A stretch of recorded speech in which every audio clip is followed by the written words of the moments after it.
What's up guys, welcome back to the channel. So today we're going to talk about the Jamo C912 Subwoofer. This was a request by a subscriber who had seen Aaron from Aaron's Audio Corner cover this subwoofer in one of his videos. So I got my hands on it.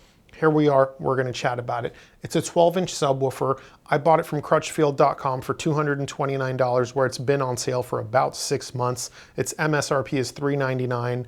I don't know if it's just being cleared out or if it's always on sale. You know, there's products like that. They're just always on sale. It's marketing really is what it is. But anyhow, I digress. It's still $229 all this time later, which makes it it's a hell of a value proposition for a 12-inch subwoofer. So let's talk about its specs first, then we'll get into some initial impressions and things like that. This is not going to be an aggregate style review because there's nothing to aggregate. No one has really covered this subwoofer outside of Aaron from Aaron's Audio Corner. So let's talk about wattage first, because this is interesting. When I bought this, Crutchfield listed this subwoofer as having 200 watts RMS. I thought 200 watts RMS, you know, 12-inch driver, $229. This is going to be like killer value for a lot of guys doing like entry-level home theater and things like that. And then the subscriber that recommended the subwoofer said, how do you think it'll perform with just 75 watts? I said, what are you talking about? He said, Jamo's spec sheet shows it only has 75 watts. I emailed Jamo, and within a couple of days, Crutchfield's spec no longer showed 200 watts and now says 75 watts RMS. So it's got only 75 watts RMS and 300 watts peak. That's interesting. That's not a whole lot. So let's talk about that. Can it play loud with just 75 watts? It actually can, and here's why. This is an efficient design. What do I mean by that, and what makes it efficient? Well, it's a ported subwoofer, and it has a fairly large cabinet. The cabinet volume is about 2 cubic feet net. The port tuning frequency is 30 hertz, at least based on my mathematical calculations. And by mathematical calculations, I mean, I just plug the data into a subwoofer box building app that a lot of us guys use for car audio. Anyhow, so ported subwoofers are always going to be more efficient than sealed subwoofers, all things being equal. If this was a sealed 10-inch, for example, with just 75 watts, even though it's just $229, I'd say run for the hills, don't even think about it. It's just not going to have much output. But being a ported subwoofer with a properly sized cabinet and a good tuning frequency, it's actually going to be able to play fairly loud. Now look, it's not going to be able to play as loud as like an SVS PB2000 Pro or even a PB1000, but a PB1000, God, I don't know, the price just changed. I think they're like $700, $800, you know? This is $229. It's not much money, guys. So in my room, which I've always said is 10 by 12 with 9-foot ceilings, but I had a friend come over recently and he was like, dude, you have literally no wall on this side and you've got a hallway that adds another 2 feet. Your room is actually 12 by 14 with 9-foot ceilings, and that's what you should start saying. So 12 by 14 with 9-foot ceilings. The subwoofer played plenty loud for me. Is it going to pressurize a much larger room?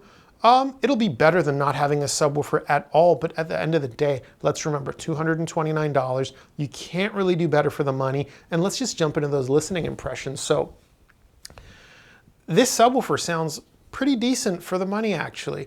Prior to this, the only really cheap subwoofer I had covered was the JBL 550p. A lot of you guys were kind of bummed and said that that thing had been discontinued or the price went back up. I don't think they're discontinued. I still see them on Amazon all the time for about $340, but I digress. This bad boy's even cheaper. So let's be clear on a few things. No, it's not going to have the fidelity of a REL. No, it's not going to have the deep bass extension of a Rhythmic. No, it's not going to have the slam of a SVS subwoofer. It's just not. Those brands don't have anything this cheap. This is seriously cheap. And the cool thing about this, the reason this actually got my attention is because of the cabinet size in relation to the port. So a lot of the times, because there's a lot of cheap subwoofers, this isn't the only $200-ish subwoofer.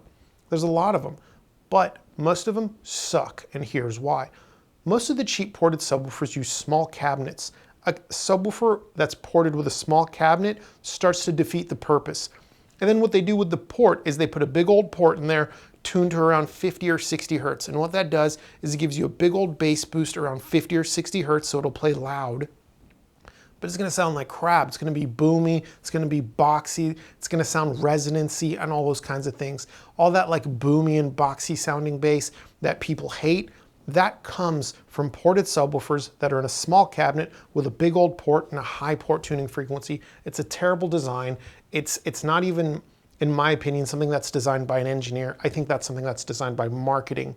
They're terrible. But when I saw this and I saw the measurements of how big the cabinet was, which again, it's 2 cubic feet net, that's excellent for a 12-inch driver, and the port tuning frequency being 30 hertz, that's great. Is that the lowest tuning frequency we see in home theater? No. Some home theater subs are tuned as low as 20 hertz, which is even better, but that's a whole other story. This being tuned to 30 hertz means it should have a bandwidth of about 21 hertz to about 60 hertz, give or take. But it doesn't. It pretty much falls off a cliff after 30 hertz, and that's because the plate amplifier doesn't really have enough power to push that driver at those lower frequencies that are more demanding, which is a bit unfortunate because the cabinet is a great size, the tuning frequency is good, the price is right. If Jamo would have just given this thing a little bit more power, I think it would have extended much lower, at least down to about 25, 22 hertz. Anyhow, it is what it is. Overall, the extension is what I would call good enough for the money. The bass output, slam, texture is all good enough for the money. And it actually can be, I don't want to say it's really dynamic because it's not, right, with only 75 watts, but when the bass like slams, it goes. It doesn't sound restrained or held back in any way. Granted, I'm not the loudest volume listener and I only use this for music. If you're going to use this for movies, you absolutely can do that, but I'd say maybe just a smaller room because again, 75 watts RMS, 300 peak, it's just not a whole lot of power for sustained bass output. So it's really hard to get into much of like a, in-depth analysis of its sound quality because there isn't a whole lot of it when we're in this price category. What's most important in this price category is that it doesn't do anything wrong. It doesn't have a small cabinet. It doesn't have really high port tuning frequency to make it sound like crap. It's an intelligent design, so it sounds decent for the money, which is all you should really expect at this price point. I highly recommend the subwoofer at the $229 price point. At full price of $399, I would rather have the RSL Speedwoofer 10S. And if your budget is a little higher, like $600 and you're in the USA, you should definitely get the Rhythmic L12. That literally shits on everything at $800 and below. So let me think if there's anything else I really want to tell you about this subwoofer here before I wrap this up. I will say I did use it for music and like it's definitely passable for music. Because I'm guessing if you're looking at a $229 subwoofer, you've got a cheaper system, and don't take that personally, okay? It's okay to have a cheap system. It's okay to not have a ton of money, especially if you're younger, or maybe you're older, you gotta put kids through college and things like that, or just hi-fi isn't your #1 priority. That's okay. But if your system's cheap, this will probably fit all right. I don't think anyone should worry too much if this is their price category. If your system is, say, like, under $1,000 between your speakers, your amp, and your source, this should be all right. Will it muddy up the mid-range if you push it too hard? Yeah. Is it going to integrate perfectly? No, it's not. It's going to stick out. It's going to make its presence known. But for entry-level home theater, I'd say it's a great option. For entry-level hi-fi stereo, I would say save your dollars and maybe get something else down the line when you have a couple more dollars. I think, I'm trying to really think if I would rather have no subwoofer at all. You know what? I'll be honest, if it was me, and this was my max budget, around $229, and I was putting together entry-level like hi-fi stereo, I'd probably buy it with the expectation that I would sell it a year later for like $130, $140 on the used market and upgrade to something else later. That's probably what I would do because I wouldn't want to be without bass. To me, bookshelf speakers alone or even cheap floor standing speakers alone just don't have enough authority. So at the end of the day, $229, guys, you can't really complain. It's intelligently designed and that's just, it's unheard of at this price point, honestly. I swear to God, check the measurements of other subwoofers in this price range that are ported. You'll see they're like 1.0 to like 1.25 cubic feet. And if you know how to measure port tuning frequency, you'll find a lot of them are 50 hertz. And guys, I can't begin to tell you how terrible that sounds. That means they virtually have no bass below 40 hertz.